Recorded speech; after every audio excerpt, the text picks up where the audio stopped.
બોટાદના રાણપુરમાં મતદાર યાદી મુદ્દે હોબાળો થયો છે। જીવિત છતાં 112 નાગરિકોને નામ કમીની નોટિસ મળી। ફોર્મ 7 હેઠળ ખોટી રીતે નામ કમીની નોટિસ। નિયમિત મતદાતા પણ અસરગ્રસ્ત થતા અરજી કરી। સંયુક્ત લેખિત અરજી આપી રજૂઆત કરી છે।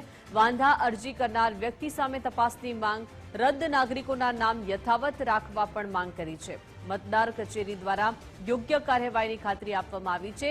યોગ્ય કાર્યવાહી નહીં થાય તો આંદોલનની પણ ચીમકી ઉચ્ચારવામાં આવી છે।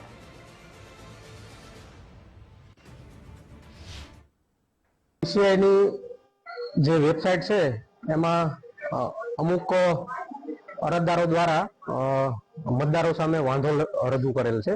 ફોર્મ નંબર 7 ઓનલાઈન ભરેલ છે।